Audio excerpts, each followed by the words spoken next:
it was a nightmare. So like, long story short, I don't mess with airports.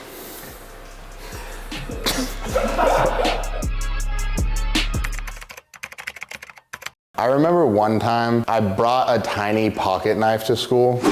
It was the smallest pocket knife. I whipped it out in class because I thought, like, surely there's no way they get me in trouble for bringing this tiny pocket knife. And I was like messing around with my friends. And then I got suspended for like a couple of days. It wasn't the biggest of deal. I guess I don't pull knives out on people nowadays, no matter how big or small. I'd say, honestly, my dad was the high school football coach growing up. So like, that was like the highlight of sports for me, is like being able to hang out with my dad and like just be coached by him and spend time with him. It's something that I cherish, you know. The winter 2020 bulk, man, that was just a legendary time period for me. I was living with like 4 of my closest friends that I'd grown up with all throughout high school. And I remember a gym like 5 minutes down the road that we'd been training at for like a half a year. They refused to close because they couldn't. They had to keep their doors open, hanging out with my best friends, going in and like just getting crazy pumps every single night. And that's when I started making content too, so. Man, I think a big dog is more of like a mentality. It's more of like a mindset. It's like, you know, you're going in and you're doing big dog activities. You're lifting heavy weights, you're training hard, you're being consistent, and you're having a good time in the gym. That's what a big dog is, you know? The key to getting a good pump is to make sure that you're properly fueled, make sure you're getting enough electrolytes in, and setting yourself up to receive a good pump. And maybe Cialis every now and then. But that's like, I don't recommend doing that. I have this one stupid tattoo on my leg. It's just like a little ruby. It's like a diamond. And I always think about it because people always ask, oh, what was your first tattoo? And that tattoo has no meaning. I just was getting a bigger leg piece like a week later, and I was kind of nervous. And I was like, oh, I kind of just want to see what a tattoo feels like. So I went and got this little ruby. But now I have a bulldog named Ruby. So I kind of just, it's like a full circle thing. You know what I'm saying?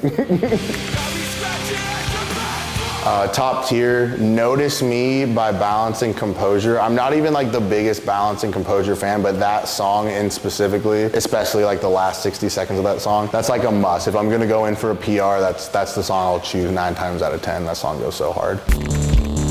That Dark Beach song by Pastel Ghost, it's a great song, but it got used and abused. And honestly, Crystal Castles got used and abused too. And I take that personally because back in the day, man, I used to catch a lot of heat for liking Crystal Castles, and now it's like cool, so you know. But I'm happy to see, you know, success come back to Crystal Castles. I was just the most terrible mechanic in the Marine Corps, probably. I was decent at working on the boats. I was a small craft mechanic for them. I'm trying to think if I ever did anything that was like noteworthy fixing. I was more of like I was pretty big in the Marine Corps, so I kind of got to just vibe and go to the gym. But I was in charge of maintaining like 8 small craft mechanics at the reconnaissance team leader course when I was in, and that was like, I had to clutch up and like I actually had to know what I was doing and keep the boats moving. But those are pretty simple. It's been years since I've worked on them, but I'd say that was like something I was proud of. And I remember being like, damn, like I really fixed a Mew, like a boat engine, you know what I'm saying? You definitely meet some interesting people in the Marine Corps because it's like a big melting pot, you know, you're bringing people from all over the country. So there's this one individual, I'll say his name because he's my boy, but Tyler, like I specifically remember Tyler because I always think to myself, I'm like, man, I appreciate the Marine Corps because you would become friends with people that you would never become friends with in any other situation. You're just like forced to hang out with these people for long periods of time, and then you end up being friends with them. And Tyler, he was just this hick country kid, smaller, weaker than me, and I had to kind of show him the way, you know? So shout out to Tyler. Probably cooler content than I make now, honestly. Like I feel like I trained not very intelligently in the Marine Corps, but that was also in my early 20s, and I feel like I was in pretty good shape back then, and I used to go ham. So I feel like I would have made similar content to the one I'm making now, you know, like going into the gym, just training hard and having a good time, but I would have done it with the best workout partner I've ever had. His name was Lewis. He was like 6'3", just this big corn-fed dude from Oklahoma, and we used to get down when I was in the Marine Corps. That was like my first workout partner, and I feel like we would have made great content together. You're gonna go through hard times. You're gonna go through the suck is what we called it. You just gotta keep pushing. You don't really have another option. Continue to push through adversity. Just know that people are struggling along with you too. So like, you're not alone in your struggle. That's something that I find like a little bit comforting, you know, just like keep pushing, man. You gotta get through it. Dude, honestly, I credit being able to gain weight to like my time period in the Marine Corps. And when I say dirty bulk, I mean like I wasn't tracking cows, because I think like tracking cows that would have been very difficult to do in the Marine Corps, almost like impossible. My mindset was back then is like I was watching like Cali Muscle and like CT Fletcher, and I was like, I just got to get it done, man. So I never missed an opportunity to go to the chow hall. If they tried to screw us out of going to the chow hall, I was always the first one to be like, nah, like you have to give us 3 meals a day, like we need time to go get food. But honestly, dude, I'd just get like chicken and rice, but I'd be that dude, like I'd go back in line like 3 or 4 times because they'll only give you 1 breast. The best meal, 100% was breakfast. So I'd always go in and I'd try and like flirt with the chow hall ladies and be like, hey girl, like how you doing? And they'd always give me extra eggs and like omelets. It was a vibe.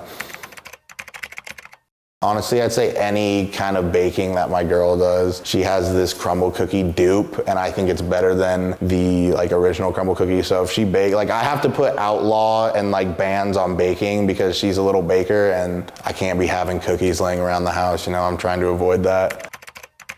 Bro, I just hate airports, dude. I hate being around like a bunch of people and like, you know, just being close to people and not being able to move. Like, I don't know, it's not a good situation for me. And I had to do it so much when I was in the Marine Corps. It's just like I have airport PTSD. This one time I got stuck on a airport in the middle of winter, like some bolt broke off and I was supposed to leave at like 9 p.m. and I didn't end up leaving until like 6 a.m. the next day, and we had to sit on the runway that whole time because they had to bring out some special dude. It was a nightmare. So like, long story short, I don't mess with airports. Best part of living in Las Vegas is there's always something going on. There's some good people out there. There's a lot of gyms to go to, and the weather's nice. Hands down, easily, are the drivers out there, bro. It's actually like, you better be ready to risk your life every time you get on a highway because it's brutal, bro. People do not care. They're like, they be flying. It's always a vibe. Like, I don't know. I just wake up in a good mood in Washington. I'm someone who appreciates like overcast, like rainy days. Like that's like my favorite type of weather. Not to get too hippie, but like being in touch with nature. It's like, it's very easy to just, you drive 10 minutes, you're in the woods. You drive 10 minutes, you're at the ocean, you're at a lake. Like there's always something to do outside. And if you don't mind like the rain, like I don't think there's a better place to live. Let's cycle back to the airport. When I lived in Sequim, Washington, it's way out in the middle of nowhere. It's like, it's hard to travel because it's isolated. So I'd have to drive like 2 hours to the airport if I ever was flying out. So maybe that's where some of that PTSD stems from.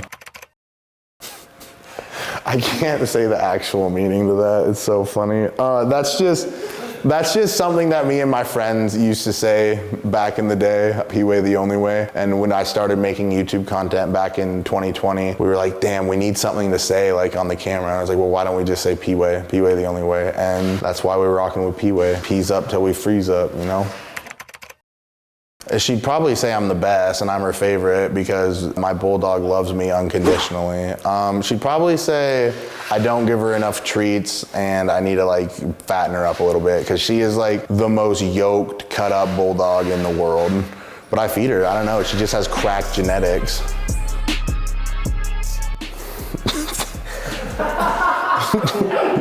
You asked what a good pump would be, like that's a good way to get a pump.